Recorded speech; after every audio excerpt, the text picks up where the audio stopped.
Perkembangan ekonomi suatu negara menjadi indikator kemajuan suatu negara.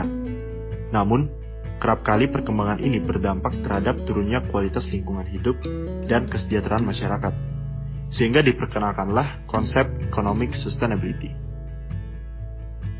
Economic sustainability merujuk pada praktik yang mendukung pertumbuhan ekonomi jangka panjang tanpa memberikan dampak negatif terhadap aspek sosial, lingkungan, serta budaya. Penerapan konsep ini dapat digunakan untuk menciptakan keuntungan dari aspek ekonomi tanpa harus mengurangi kualitas hidup di sekitarnya, seperti terjadinya pencemaran lingkungan dan turunnya kesejahteraan masyarakat yang umum terjadi sebagai akibat dari perkembangan suatu bisnis atau ekonomi. Tentunya perkembangan ekonomi yang tidak dibarengi dengan konsep economic sustainability dapat menimbulkan kerugian dan degradasi kualitas hidup manusia di sekitarnya. Sehingga konsep ini menjadi sangat penting untuk diaplikasikan. Semua pihak wajib berpartisipasi, mulai dari pemerintah, pelaku industri, hingga masyarakat. Setiap pihak mempunyai perannya masing-masing, dimulai dari pemerintah yang menciptakan kebijakan untuk ditaati oleh seluruh masyarakat, pelaku industri yang berusaha untuk menciptakan bisnis yang ramah lingkungan, hingga masyarakat yang mau menggunakan produk yang ramah lingkungan serta menerapkan pola hidup yang ramah lingkungan.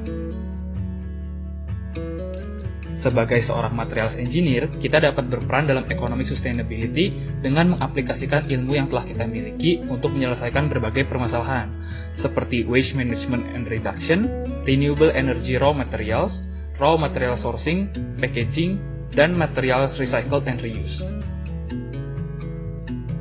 Salah satu cara yang dapat kita lakukan untuk membantu economic sustainability adalah dengan memberikan support pada bisnis renewable energy, termasuk metode penyimpanan energi. Salah satu contoh startup yang bergerak di bidang ini adalah Surya. Surya merupakan startup yang membantu perusahaan di Indonesia untuk menggunakan energi surya tanpa investasi apapun.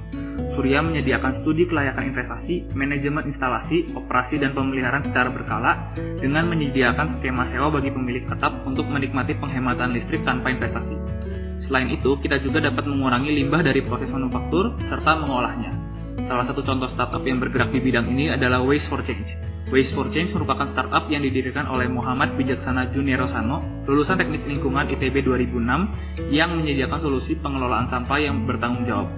Servis Waste for Change meliputi riset berbasis data, program sosialisasi dan edukasi, pengangkutan sampah terpilah, dan memproses sampah yang terkumpul dengan cara yang bertanggung jawab. Untuk mengajak dan melatih masyarakat dalam menerapkan sustainability di kehidupan sehari-hari, kita perlu mengedukasi masyarakat tentang pentingnya sustainability beserta dampak yang dapat diberikan lewat penerapannya.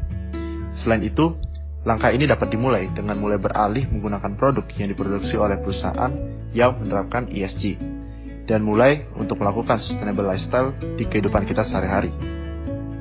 Maka dari itu, ayo kita sebagai dari bagian masyarakat mulai untuk melakukan sustainable lifestyle sekarang juga.